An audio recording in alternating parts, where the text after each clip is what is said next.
And recording is in progress. Another episode of the Square and Compass podcast, this time with Professor Shannon Grimes. Thank you so much for being here. Thanks for having me, Cameron. So you are the professor and department head of religious and ethical studies at Meredith College? That's right. We're a women's college in Raleigh, North Carolina. I have always wanted to, I just started traveling again now that I'm fully vaccinated and, I'm able to travel. And I've yet to be to North Carolina, but I definitely want to go there because I've got a lot of Masonic friends there, and I hear it's a beautiful state and a great place to visit. So it's on my list of places to go. Well, good. If you ever come to Raleigh, you'll have to look me up. Absolutely. And I brought you on the podcast because your research areas, your areas of expertise have to do with ancient history, Egypt, Rome, Greece, and as it says in your profile, leave a link to it in the podcast, right? Pondering deep questions about the meaning, values, and purpose that manifest across different cultures and time periods. And one time period that Freemasons love to talk about is ancient Egypt, all the way dating back to the original pyramids. If we trace our origins of the original stonemasons, the pyramids would probably be the earliest example, perhaps, of stonemasonry in action in such a large form. Obviously, Jerusalem, King Solomon's Temple, then later on, that's another time period we talk a lot about in Freemasonry. And it's just great to have somebody with your academic background and expertise to kind of talk about these things and provide a different perspective for us.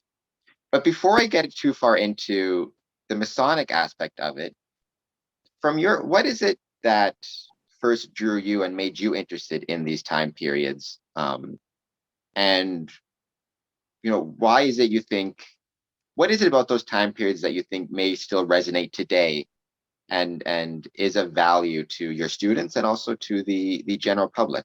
Because you do also do talks and lectures for the general public as well as your students.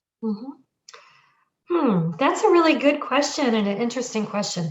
So I guess I think it's just interesting how you land on a specialty, you feel yourself drawn to a certain time period or a certain profession. And it's just, I think it's something in your soul that is, that goes there, that wants to go there. That's certainly been the case with me and the Greco-Roman world.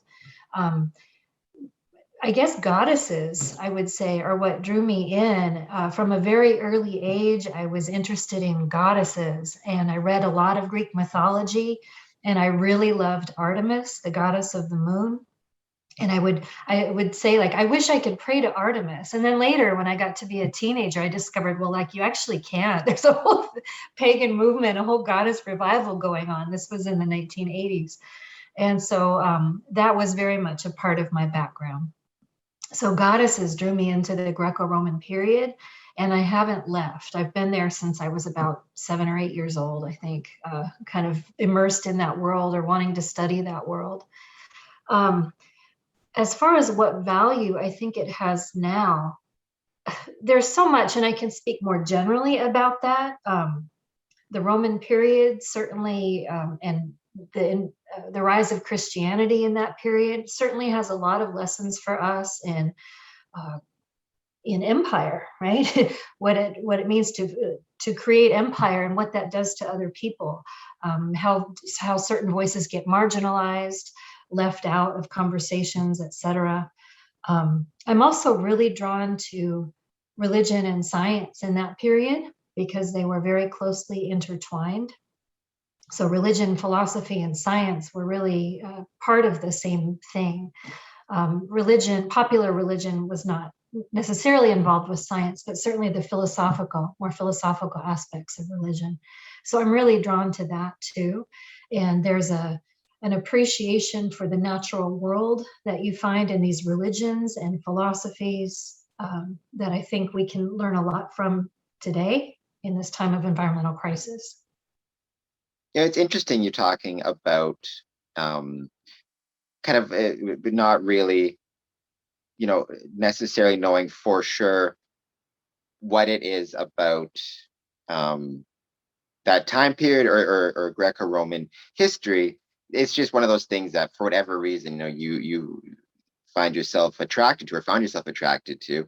I kind of feel the same way about Freemasonry. It's one of those things I can tell you what it is I like about it now, but why it is I like those things. It's such a personal thing. It's kind of like music. It's very hard to explain exactly what it is you like about a song or a movie or anything. It's just some things speak to you very strongly for whatever reason, right? In your case, Yeah. it's that time period and the goddesses and Artemis and things like that, which is very cool. That time, one thing I think might be interesting to talk with you about, and it came to mind when you mentioned early Christianity. There's a bit of a debate right now in Freemasonry about the use of the word occult. Um, Mm.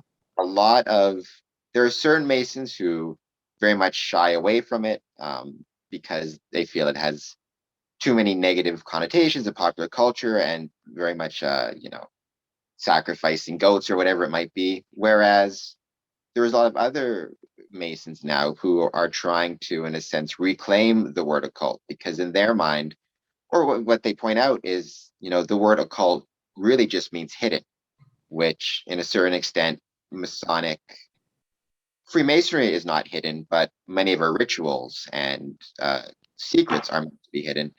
And that, I mean, from my understanding, this term occult, and I'm sure I'm incorrect, so feel free to correct me, is a Latin word. It does just mean hidden, which means, early Christianity was occult. And that, the negative connotations are something that society has put onto the word, but is not necessarily relevant. And we shouldn't be shying away from the more occult aspects of the craft. So there's a debate about this word and using, so in esoteric scholarship, and I'm hesitant to jump in because I have not read up a lot on this debate, on why people prefer to use the word esoteric, for example, nowadays versus the occult. But I personally really like the word occult, and I use that term often. It does mean hidden, and certainly applies to things like Freemasonry, where you have teachings that you're not supposed to talk about. Early Christianity had to keep things secret because it was dangerous, right? To talk about it freely, they could get arrested, thrown to the lions, or etc. But also, ancient mystery religions were very much in the spirit of Freemasonry, in that you weren't allowed to talk about the things you experienced. The Eleusinian mysteries, for example, of ancient Greece, these are mysteries of the goddess Demeter and her daughter Persephone, who goes into the underworld. And everything that you experienced in those mysteries, it was very popular, it lasted for thousands of years. You weren't allowed to talk about, and if you talked about it, you would be exiled or even executed as a punishment. So there's something about keep silent, right? That admonition to keep silence that you see in a lot of occult traditions, or esoteric traditions, including Freemasonry, I believe. There's something important to that. There's a power in letting that knowledge simmer within yourself. So I don't know that Christianity, they had to keep things secret for a different reason. It was out of necessity because their lives were in danger, right? As opposed to it being a religious teaching. In fact, their religious teachings were the opposite: is go forth and preach, right? Very different than the mystery religions from the ancient world, where they taught the importance of secrecy. The that teaching, the importance of secrecy. Where do you think that importance derived from?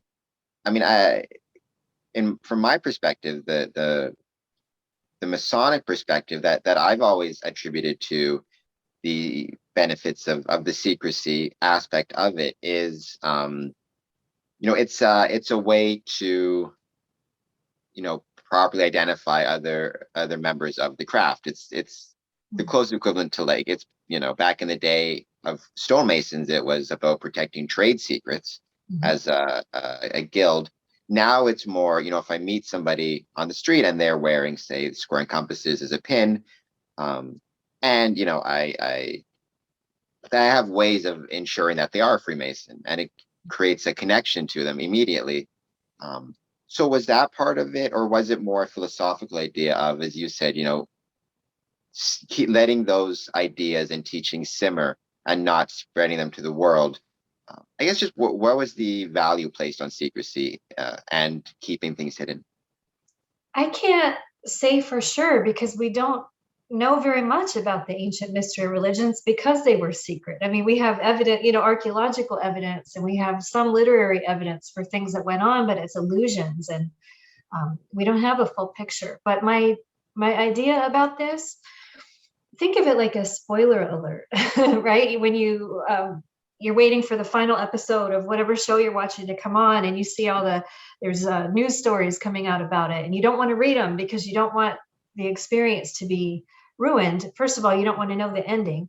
But I think that more to the point is that a lot of religious experience is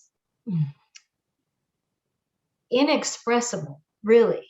I mean, when we try to put it into words, it's grasping, it's putting it into ideas, it's putting it into boxes, this experience that's really ineffable. And a lot of the mystics talk about this ineffability of the religious experience, or these close personal encounters with the divine.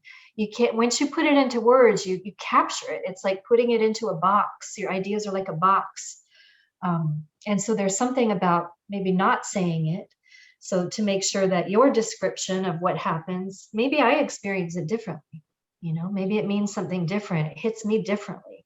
So anytime we try to explain what we went through, we're putting it into our own perspectival framework, And so the secrecy then kind of ensures that that's left open, right? So we don't have any preconceived notions. And I think that's a really good point. For religious experiences, or just, spiritual or just important experiences in general. I mean, I think we've all experienced at some point or another trying to explain something that is of great importance to us or that matters to us, and just not being able to find the right words, because no matter what words you do, it seems they're not adequate, and they do limit what you're trying to express, which is, I guess, one of the great ironies of language, right? How often it limits what we're actually trying to communicate. Yes, it both conceals and reveals, meaning. Now, I do want to go back to what you talked about earlier, the connections or the linkages between religion and science in the ancient world, and even perhaps spirituality and science. I mean, Freemasons place a lot of emphasis on geometric principles, considering the order you find, for example, in the Pythagorean theorem, considering things like that to be, a good allegory for moral conduct and a moral type of universe. It seems that is probably the one idea that the Freemasons have that was shared by the ancients, this idea of being able to use math and science and geometry as a way to understand the world, not just scientifically, but in a moral and spiritual sense. Mm-hmm. So from the pre-Socratics, I mean, we could talk about ancient Egyptian science. I'm not as well versed in that, but certainly you see a sacred aspect to number. I'm thinking of Seshat, for example, the Egyptian goddess who was the wife of Thoth, at least in some traditions, who was the goddess of measurement. And she was the one invoked who measured the exact length and width of the temple, ensured that everything was its perfect fit. And that sense of getting something just just right, mathematically perfect and beautiful and harmonious, was part of ancient Egyptian religion for a long time. Again, my own research, I don't go back that far into ancient Egypt. I'm mostly Greco-Roman period. But certainly with the pre-Socratics, which you could call the beginnings of Western science, right, in the Western tradition, they were looking for, well, some of them had more atheistic outlooks, I guess, but it was really a way to explain the divine reason. What is the mind of God? And studying the cycles of nature, um, studying geometry, studying astronomy, studying biology, all of this was a way to know the mind of God and a path to God, the divine, whatever you want to call it. And so these things were intertwined, and that, of course, was broken in the modern period, with the Enlightenment, with separation of religion and science. And not that I'm advocating that the church should dictate, how we think, right? Because you see people get into trouble like that. Like if you contradict church teachings and moving into a later time period, you could get into trouble for that. And certainly we don't want that. But again, there's something about seeing the natural order of things and learning to understand the natural order and how things are composed that can lead to divine insights and to lead you closer to God, I think is a really, really cool idea. And in the Greco-Roman period, you did seem to see this, from my limited understanding, like a great expansion in learning and reasoning. And even though the methods were different perhaps than what we have now currently, or what we understand now as modern science, there's certainly at least an attempt to rationally explain the world. Mm-hmm. What are some of the reasons you would say that you'd attribute this to? Did it have to do with, for example, just the way the Roman Empire's expansion and then bringing different cultures in together and allowing for travel more and ideas to spread? Was it, I guess just, yeah, what were some of the causes of this, and how does it kind of echo through to today? Just on a side note, one interview I did recently, actually I guess it was last year, but I'm having him back on, was with a scientist from NASA, and he is one of the chief research scientists for the Euclid space mission. Wow. So we talked to him about, why are you naming your 2021 space mission after, Euclid, the father of geometry, lived. I used to know the date. You would know it better than I do. Lived 2,000 and some odd years ago. Yeah. Yeah, that's interesting. What did he say? I'll put a link up on the description. He was saying that the satellite, its entire basis of research of the cosmos is using geometry. It's studying, it's using geometry to study the shape and expansion of the universe. And so he said, best person to name it after would be, the father of geometry. And then he talked about a lot of stuff I'm not smart enough to understand, like the mirrors and refracted light and dark matter and all that. But the basic principle was, the basic geometric principles that Euclid first either discovered or, consolidated or proved, are still being used in, modern applications with billion-dollar technology. It's really cool. So, I mean, I think that people universally, you find this impetus in people from ancient times, tribal societies, great civilizations, all across the board, you find this need or desire to discover, to explain the world around you, and religion helps, is one way of doing that. Some of the earliest forms of religion, for example, the gods were personifications of natural forces. It's a way of trying to understand and appease, or, perhaps have some kind of control or relationship with the natural world. So I think that's part of the impetus, and it just gets more refined over time. Certainly, as you mentioned, through increased contact with other cultures. Greek astronomy, for example, theirs weren't as sophisticated. They learned a lot of that from the Persians through the Persian Wars and through contact there. So they got a lot of Babylonian science, mathematics, and astronomy from them.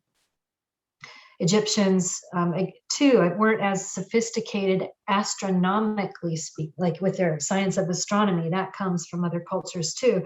So the more cultural interaction you have, and the more you can share these ideas, the more refined the science gets. And what stands out for me, at least in the Greco-Roman period, is the importance that was placed upon mathematics and on astronomy. Astronomy was considered the queen of sciences, and geometry, of course, extremely important as well. And the two went hand in hand. Mathematics and astronomy, went together. But mathematics, number, is the closest we have to a universal language. And I think what we see in some of the philosophical movement, certainly Neoplatonism of that period, is a desire to come up with a universal philosophy, because the more agreement that you have, the more likely it is true, right? So I think, anyway, it's mathematics is really the universality, I think, is key there.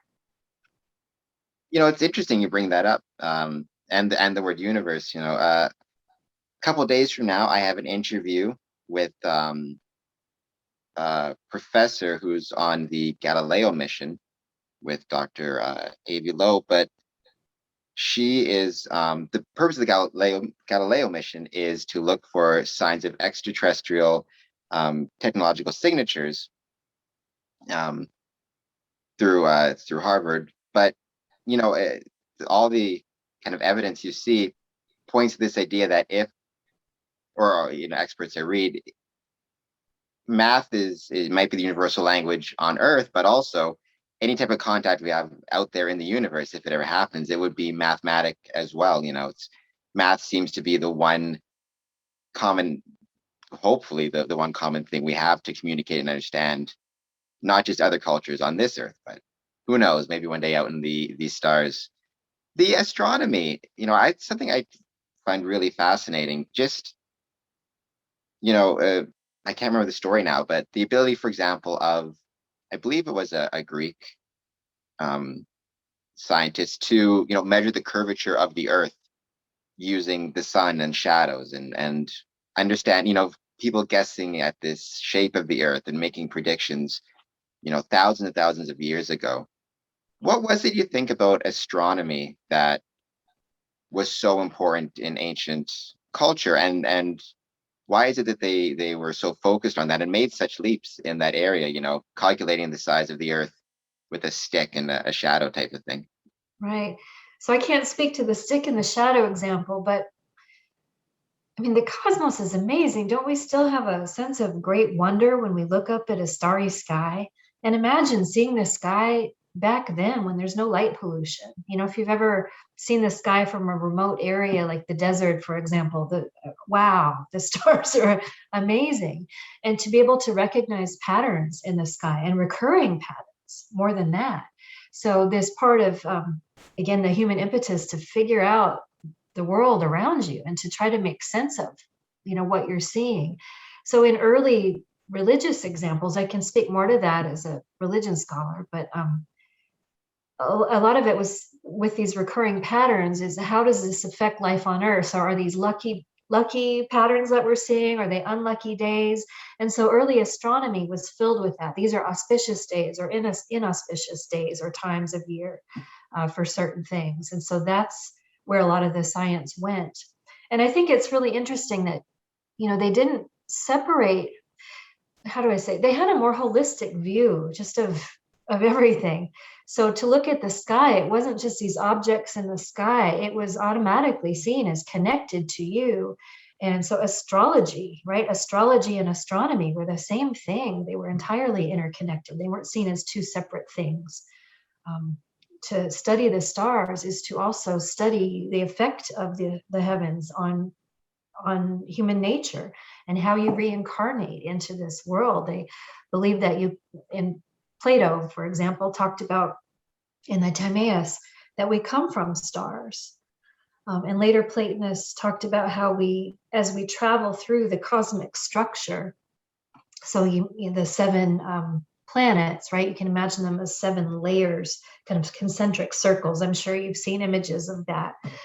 And so our soul travels from the fixed stars in the outer heavens through these cosmic spheres, and it picks up virtues and vices from each planet as it comes down to be embodied in this earth. And so those are the particular characteristics we have based on whether those planets were auspicious or inauspicious, or how much emphasis they had on those days, on the day that we were born, is what I mean. So anyway, it's not just about the stars. It's always connected to human life. And what does this mean for us? How do we live now that we know this information? How do we see this impacting our lives? How do we understand our relationship with the stars? So anyway, science was often, I wouldn't say in every case that way, but often very holistic. And what are some of the potential benefits? I mean, certainly there can be some negatives too, which with perhaps too much overlap between science and spirituality. But I mean, as you talk about, or as mentioned in your biography, right? When we're exploring these deep questions about meaning, values, and purpose in our lives, it does seem that there may be some value in combining or considering both the spiritual and scientific sides of it, and not necessarily so rigidly separating them. I guess, based on your research and your studies, what would you say were some of the benefits to, perhaps even in the ancient Greco-Roman cultures, this kind of combination, or not being so quick to divide spirituality and science, and what do you think in modern times perhaps could be gained by not having such a rigid differentiation? I think that, well, environmentally speaking, I think that if we had a stronger sense of the natural world as something sacred, and even if that's, it doesn't necessarily even have to involve a belief in God or a higher power, but just that the idea that this took billions of years to form, and there should be some reverence for this process and the beauty and perfection, but the order of it all. Nature's not perfect. We're not perfect, but that's part of it too, But just some reverence for where this comes from. So that's in the modern period. I think that's what's missing, or that's something from the ancient world that could certainly be of value here. I think when we don't revere the natural world in that way, it can lead to more attitudes where we can just take what we want from it and we don't care about it. So I teach environmental ethics too. I do have an interest in these matters. I'm a nature lover. But I can't remember what I was going to say. I got focused on the modern world. In the ancient world, so there's a lot of different ways we can go about it. One way that I really like is, so I study alchemy, as you know, and I study especially an alchemist named Zosimos of Panopolis, who was 3rd century. That's, and not to interrupt, but that's your first book published, correct? Yes. Becoming Gold? Becoming Gold, yes. Is that available on Amazon or anything? It is available on Amazon, and it's published by Rubedo Press. And so you can get it through the website at Rubedo Press, which I believe is rubedopress.com. Very cool. I'll put a link down in the description. Okay, thanks. So Zosimos was a temple scribe, so Egyptian. He lived in the Roman period in Egypt, and is what I argue in my book, was a priestly scribe who was in charge of metallurgists who made divine statues. We can talk more about alchemy in a little bit, but what I wanted to talk about was how he talks about the relationship between the physical world and the spiritual world and how he goes about connecting those things. So he recommends all kinds of different meditations or sort of patterns of thinking that you can follow, where maybe you start off with popular associations with lucky and unlucky things. Like he talks about an amulet made of electrum, which is an amalgam of silver and gold. Okay, it's shiny. Amulets were used, made out of electrum to ward off lightning strikes. All right, so he talks about that.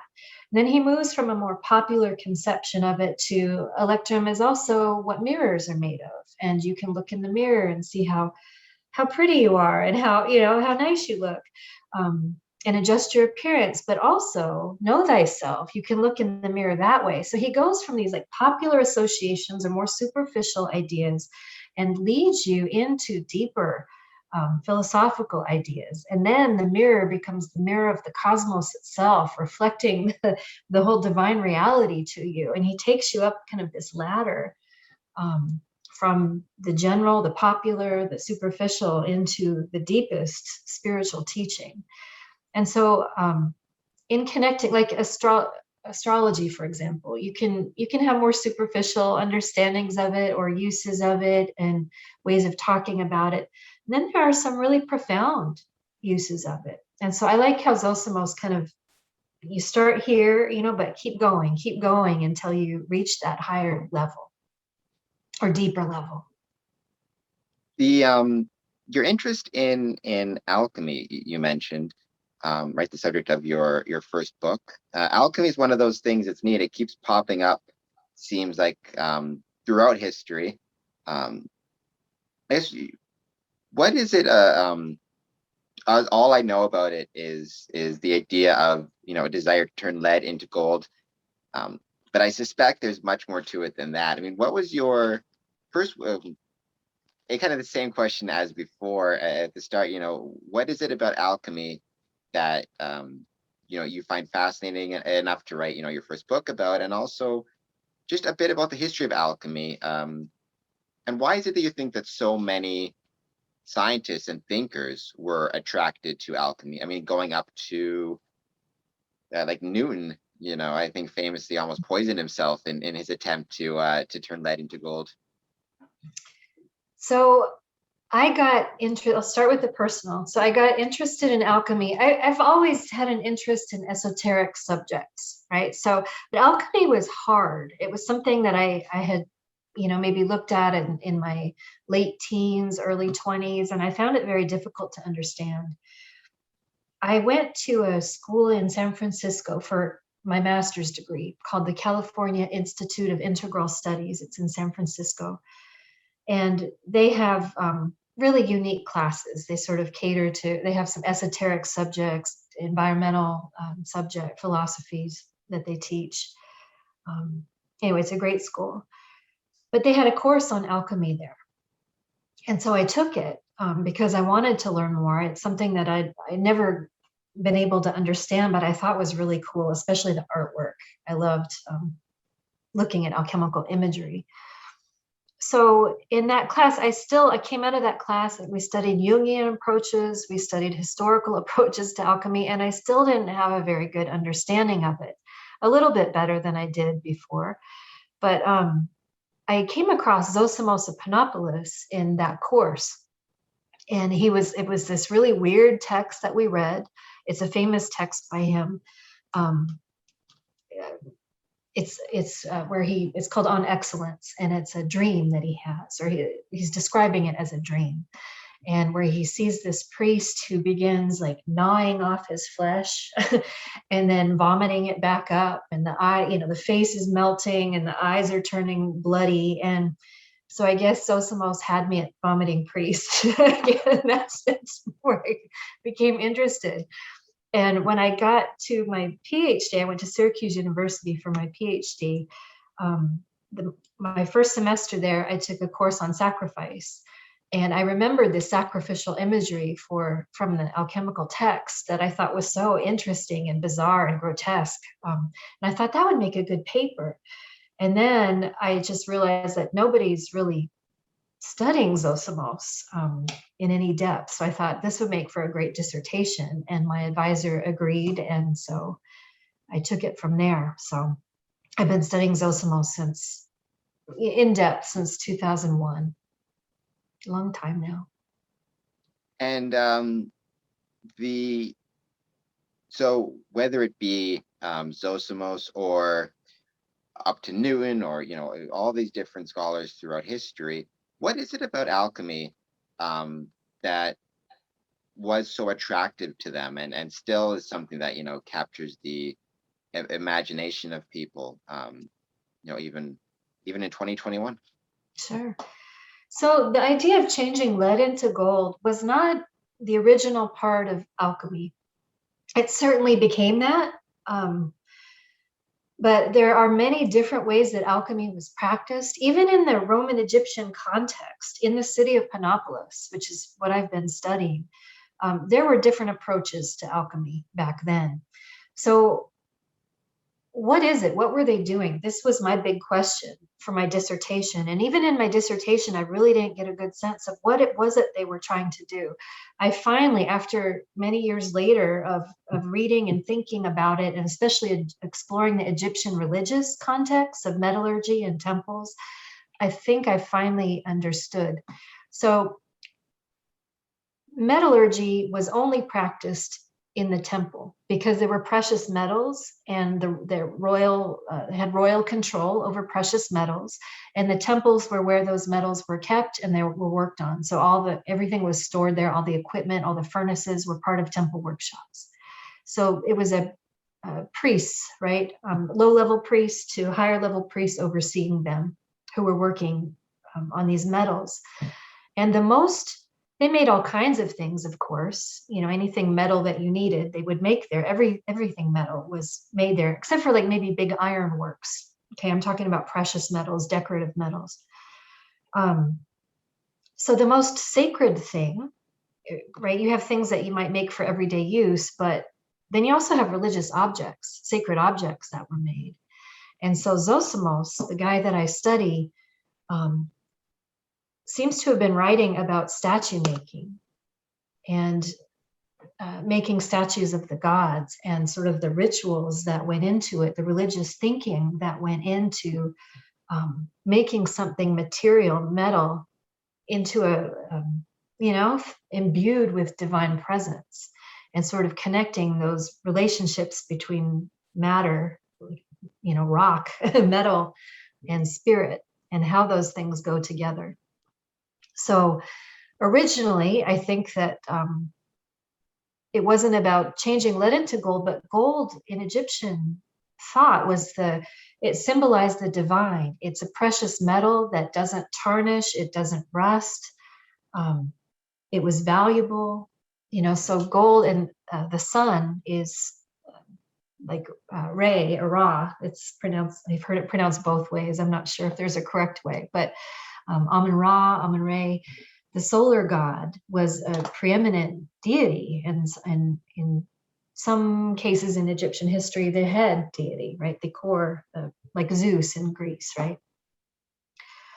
So gold, of course, is related to the sun and seen as a symbol of the sun. And so this emphasis on gold, and gold as the perfection or the summit of the work, comes from this emphasis on divinity, right? From Egyptian temples. And then so the emphasis on divinity, is that kind of what encouraged the original alchemists? And then to what extent would you say later generations, when they were practicing alchemy or exploring this idea, do you think that push or desire for divinity remained at its core? Or do you think it was, in some cases, like a get rich quick scheme of people just wanting gold? Like, what was the fascination with it, kind of as it continued through the years and centuries. So what I have found is that, so you have this temple context for metallurgy that changes in the Roman period, because in the Roman period, they have trade guilds now. So not all metallurgy is practiced in the temples, but rather in trade guilds.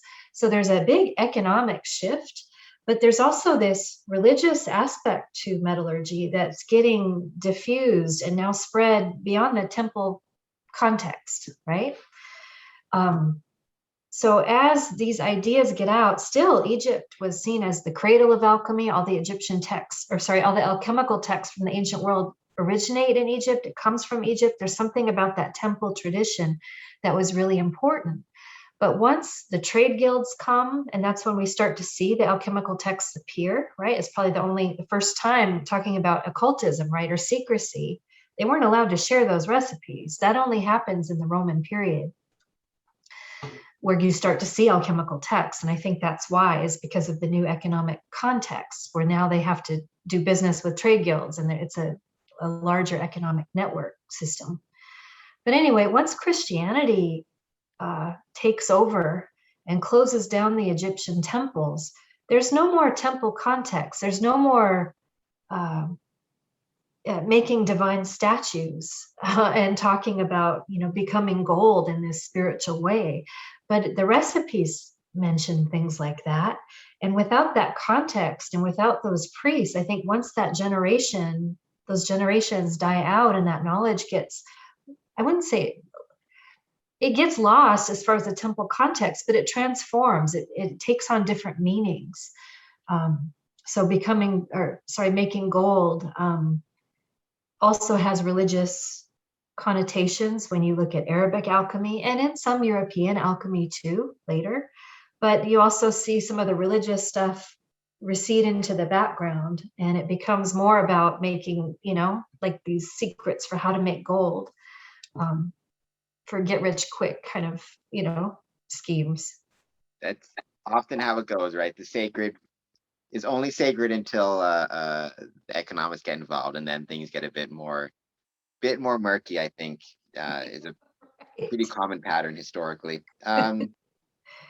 But I do, a word that you used a few times that is a very important word Masonically, is the word temple, right? By and large, I've myself been trying to get away from using the word Masonic temple, except in specific circumstances. I prefer to use the term Masonic building, just because there are many buildings that are Masonic, but not Masonic temples per se. Like the Texas Masonic Retirement Center, for example, right, which is a home for retired Masons in Texas, type of thing. But Masonic temples are special places. They're places where Masonic lodges are held. From the ancient context, like what would define or be a characteristic of a temple in the Greco-Roman time period? Could anybody just put a sign in front of his house saying this is the Temple of John, or what made a temple, and what did that word mean in an ancient context? Oh, that's a good question, and there would be cultural differences. So I don't excuse me, I don't think there's any instance where somebody could just hang a sign outside their house and this would be the temple. These were, there's a priesthood, and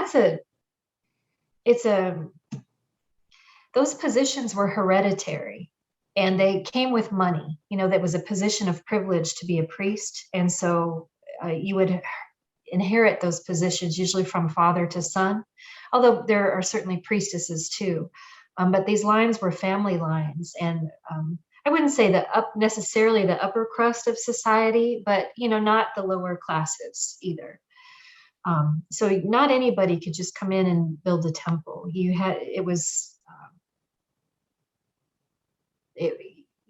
There were consecration involved. There's a lot that goes into it. Let me talk more about Egyptian temples. And one of the things in studying them in preparation for this book, and things I write about in this book, these temples and the descriptions just blow me away. So all the temples were meant to be like little cosmos, right? So you have represented in the art, which is everywhere. An Egyptian temple is filled floor to ceiling with hieroglyphs, with images, words, instructions, songs. It's a text to be read. So you have like at the lower layers of the temple, usually representations of like the flora and fauna. The metal world is represented, flora and fauna are represented, and then you have like the human world represented and the cosmic world also represented. So all these layers of life and consciousness from floor to ceiling. The temple is meant to be a miniature cosmos with the god inside. Usually a temple had one god. It may have many statues of different gods, but it was dedicated to one particular god, who would be the ruler of that particular cosmos, temple cosmos.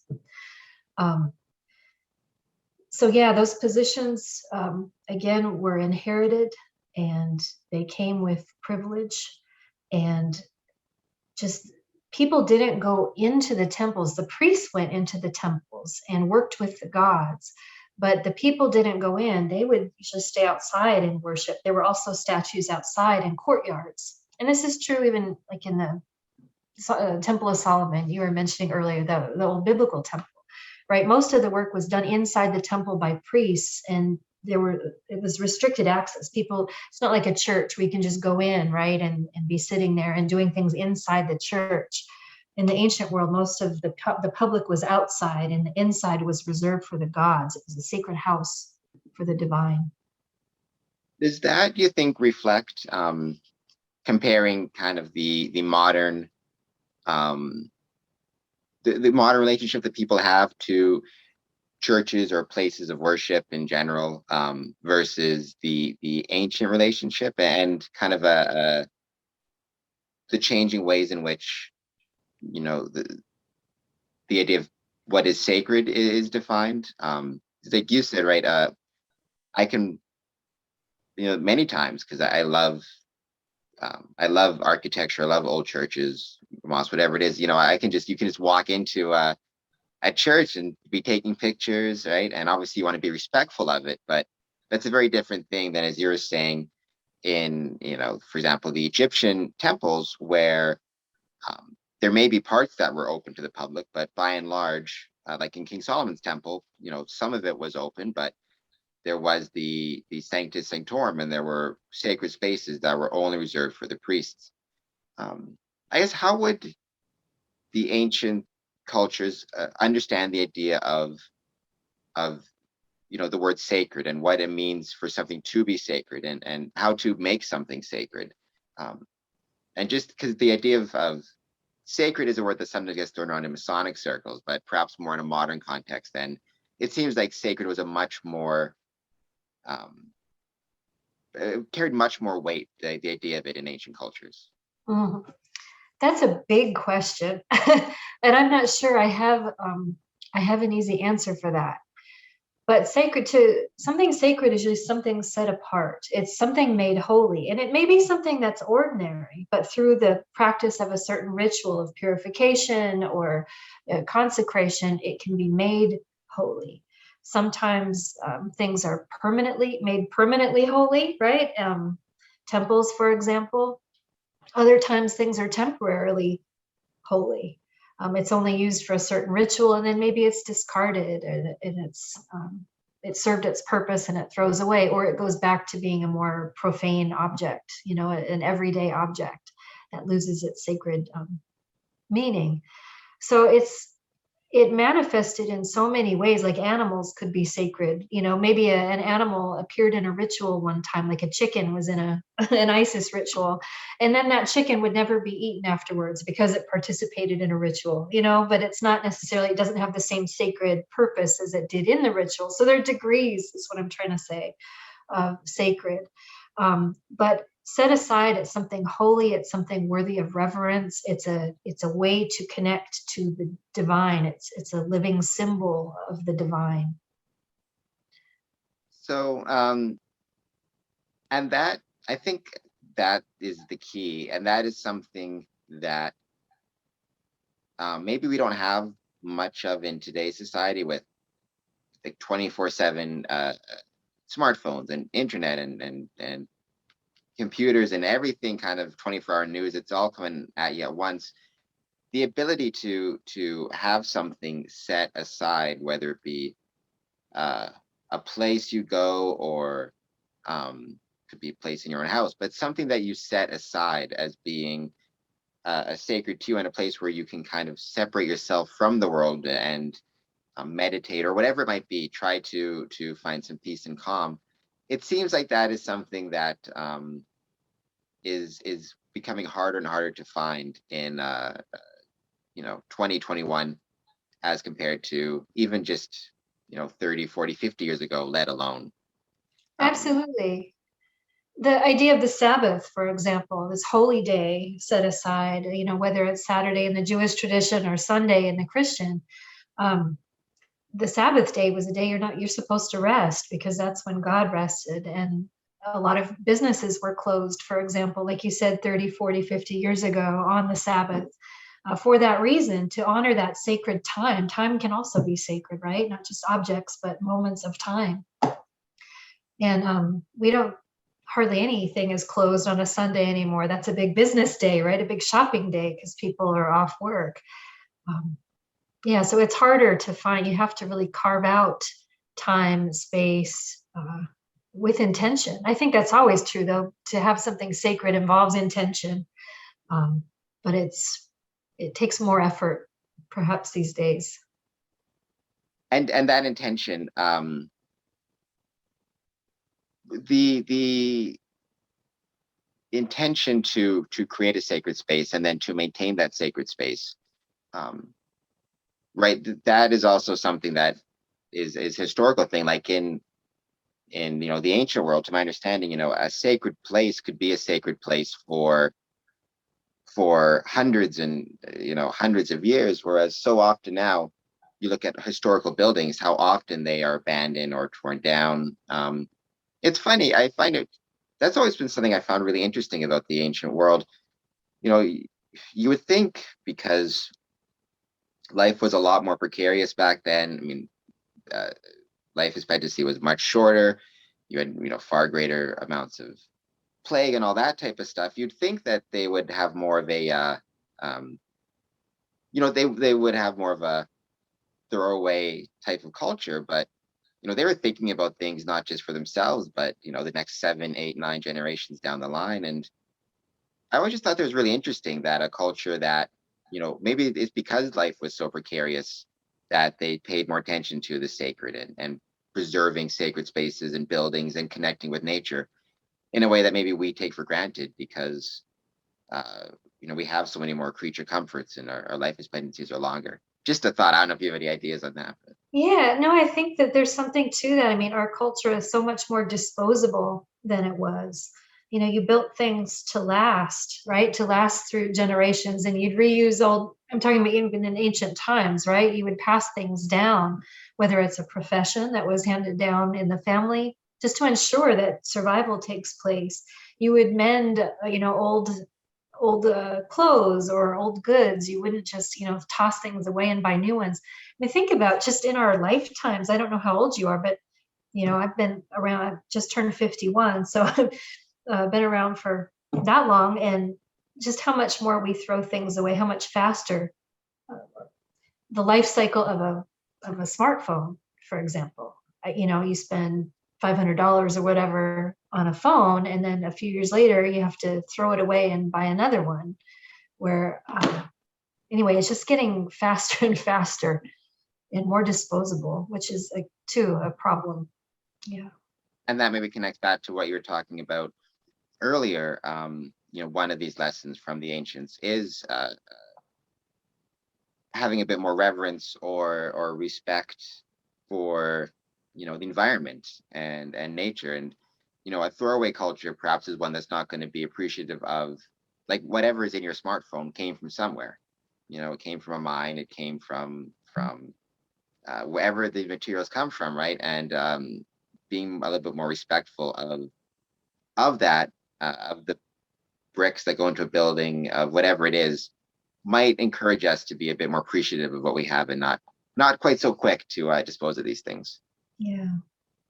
Um, the this is just my um, my personal interest, but I'm curious if you have any thoughts on it. Not don't want to get political or anything like that. But I took classics in school, and one of my favorite time periods, and I think it's everybody's favorite time period, at least based on popular culture and what gets made of TV shows and stuff, is the late Republic, early Roman Empire type of period, starting maybe with like Tiberius Gracchus, I think it was in 120, something on it, going through to Augustus. Um, it just seems like that period is such a fascinating period, and it seems like there might be some lessons from then that maybe are applicable in the modern world a little bit. I don't know if you have any thoughts just from that period in particular, maybe some ideas or things that we could learn from or study from what was happening there, and how it may be applicable. I suppose just at any time period, but how those what we see then kind of could be applicable to modern life for different time periods. That's a hard question for me to answer because I study more religion than I do Roman history. So I'm thinking about, and I focus too mostly on like later Roman period, like the end of the Roman period and the beginning of Christianity, sort of that transition of time is where I have spent most of my time thinking. But so you're talking about the Pax Romana Yeah. phase and that massive expansion. It's interesting. What I'm gonna do here is connect it to our discussion of religion and science, because astronomy and astrology was used definitely in that time period as a symbol for this, the Pax Romana, for this, as all of the stars in heaven, so are all of the citizens of the empire. And just as they obey this divine order and never stray from their course, so too, right, with this Pax Romana ideal, everybody will follow the will of the emperor, who is a godly leader, a divine son. Literally, they called him a divine son here on earth, to guide you. So I think, well, in some aspects, that's a noble idea of having, peace and bringing people together, kind of this universalism we see in there. That's a very generous and positive reading of that. But in practice, a lot of people were harmed. The Pax Romana came down like a hammer, on many cultures, and again forced people to kind of join or die. So it cuts both ways. It's it's such a fascinating, it's in general that time period is fascinating, and even the end of the Roman Empire, right? It's such a fascinating time period. I always I always find, the end of things to be a really interesting, wherever whatever the end of British Empire, Roman Empire, like uh, it's such a fascinating thing to study. In that time period, the fall of the Roman Empire, the rise of Christianity, um, what type of lessons do you think might be in that time period that people can look to today and try to, um, gain some wisdom or some knowledge from? um well, I don't know about wisdom. Sometimes it's more, I don't know. So with Christianity, they very much followed the Pax Romana model, trying to unite everybody under this one big banner, and punishing those who didn't fall in line. So you have the rise of Orthodox belief, right? You have Christianity in its early periods was very diverse. There was no agreement even on like who Jesus was. Was he an angel? Was he just a human prophet? Was he a son of God? All of those ideas were valid and vying for attention, right? They had all of people were believing all of those things. So, and you have the Gnostics and so all these different varieties of Christianity. And then what you see over time as we get toward the close is that there's an idea that orthodox belief. There's an orthodox belief, a right way of thinking about Christianity, and that you have to be able to trace it back to apostolic teaching. So it has to have come from a lineage that you can trace back to one of the early apostles. And Christians begin, whereas they were a persecuted group early on for not falling in line with the Pax Romana and refusing to offer sacrifices of incense or offerings to the emperor or to Roma, the personification of Rome, for peace. They were arrested and persecuted, as you know, Christians were. They turned around and did that to each other. You don't fall in line with Orthodox teaching, then we're going to exile you. You're anathema. Your teachings are anathema. You can't live here anymore. You can't be a bishop anymore. You must leave your homeland. So, but they got everybody on the same page, and that's where the power comes from. That's where power gets concentrated, and they're able to grow and expand in that power way. They modeled it on the Roman Empire. Do you think that that's it seems that that's a pattern that's pretty consistent throughout a lot of history? You start off with a diverse group, diverse group of people, diverse group of ideas. At a certain point, a orthodoxy begins to form. I think sometimes it can form, just naturally, but then there's the holdouts, and then there's people who have different ideas, and then the orthodoxy can start to, enforce itself with, greater and greater means. And then eventually the orthodoxy it takes over for good or for ill. The Pax Romana brought a lot of wonderful things to the world and a lot of terrible things, depending on who you were and what side of the fence you're on. Exactly. But either way, it comes out and it forms, and then eventually it falls down, and then replaced by new orthodoxy. Like, it seems like that's a pretty standard pattern that we see repeating, not just in ancient times, but through to modern times. Do you think that that's an inevitability, the creation and enforcement of an orthodoxy? Or do you think, especially in modern times, with everybody kind of has access to their own information, you can use YouTube to find whatever orthodoxy you want. It seems that we're living in a really interesting time where maybe we're not able to enforce an orthodoxy the way culturally was happening in the 1950s. Even I was just not even thinking about it. It seems like orthodoxy, which I'm not sure is such a good thing. I worry about that. I worry that without a cultural orthodoxy, something that can enforce some type of parameters, you end up with a lot of very interesting and perhaps dangerous ideas that get a lot of I won't say which ones, but they can, perhaps we're seeing some with vaccine hesitancy that can take over. Like the orthodoxy in the 50s was just get the vaccine. Now you don't have that ability to enforce things in the same way. Yeah, it's, like I said, it cuts both ways. I wonder, these are very interesting times we live in. I tend to be on the side of diversity and a plurality of voices, right? And respecting that diversity. It's why I love early Christianity. And I'm always like disappointed when it becomes this orthodox thing and they start to turn on each other. What I'm wondering is if diversity might become the new orthodoxy, And if so, then we need to be very careful with how we move forward with it, so that it doesn't turn into this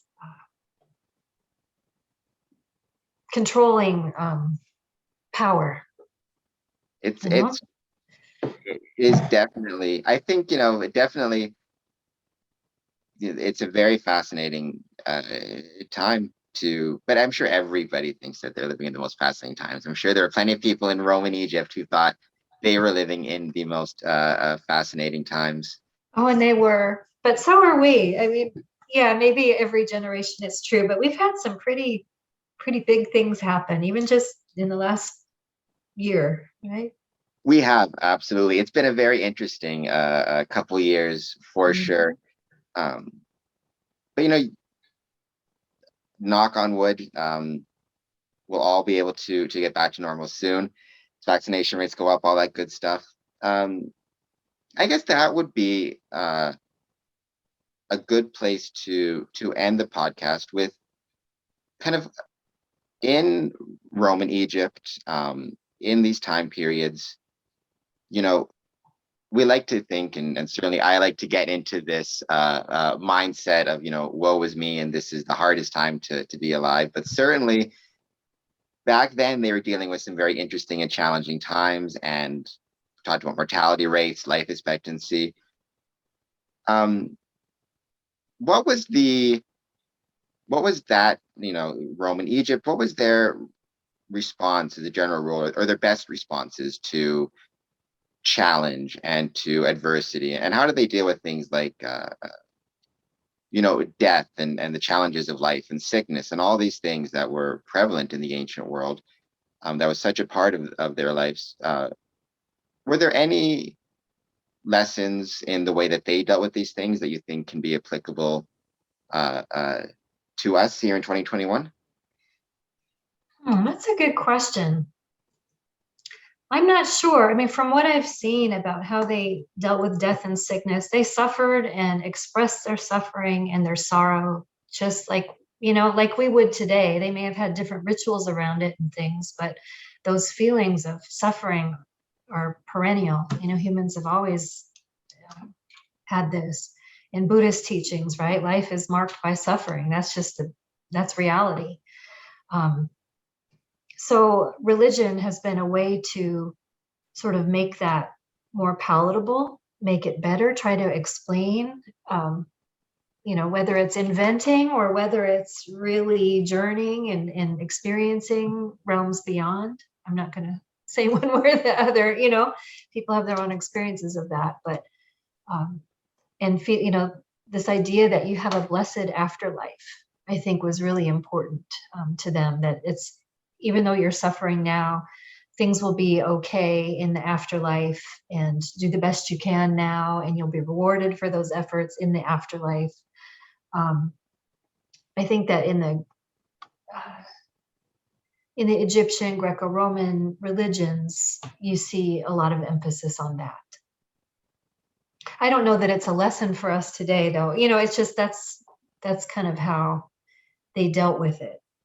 I think certainly, a belief in the a belief that things will be better is not a bad belief to have. I mean, it was, I think, Elon Musk. Yeah, Elon Musk said, it's better to be optimistic and wrong than pessimistic and right, which I think is probably right about, if you don't have some type of belief that even if it's a bad situation now, that it will be a good situation down the line, or things will be better, whether it's in the next life or just in this life, but that you can carry through, it's got to be worth something. And you think, if you, as right, when you study history, you think about all the challenges that it was to be alive, in that time period compared to now. Like, they must have had a great deal of strength, and perhaps that's where the strength came from, is that belief in better things to come down the line. Yeah, I think there's some of that, the better things about the afterlife, but another aspect, now that I think about it, is fate. And I'm thinking of the Stoics, accepting one's fate, accepting that things will be worse, things will be better, and to just kind of remain even keeled and accepting of what happens to you. And that's the best that you can do, right? And, be good and all of that kind of thing too. Do your best, but to just kind of accept things as they are and as they present themselves to you, and not get swayed in with the vicissitudes of fate too much. Don't let it whip you around, maintain your composure through all of it. So that was an important teaching back then too. And that's one, actually, I think we can learn some good lessons from today in times of change, right?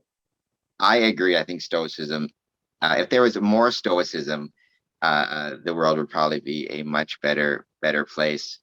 So one more time, your first book, Becoming Gold, Zosimus of Panopolis, and the alchemical arts in Roman Egypt. Throw out there one more time, and I'll put a description. I'll put a link in the description, but it's available on Amazon and through Rubeho Press. Rubeho Press. Right. And I know that, I first got in touch with you because you were facilitating a public lecture. Do you have any more lectures coming up? I think that one was it was like a virtual lecture for obvious reasons. Do you have any more lectures coming up or any more public appearances? I am, what am I doing on the 23rd? I'm being interviewed. Oh, it's not a public appearance. I'm being interviewed for in a Spanish woman who does a website on kind of a literary website. So that's coming up. I'm giving a public lecture at my college. I'm giving the faculty distinguished lecture there, which was supposed to be an in-person thing that would be taped and probably put on YouTube, but now it might just be a virtual lecture that gets put on YouTube. But anyway, that will be coming out, and that will talk more about the history of alchemy. That's all I have in the works for right now. Well, I'm sure that's plenty because, school's coming up again. I know, we tried to this a few months ago, but you were swamped with school, which is certainly understandable. But I appreciate you taking the time, and thank you so much for being on the podcast. Well, thank you so much. It's honestly been a pleasure talking to you. You're very easy to talk to, and I really enjoyed it. Thank you.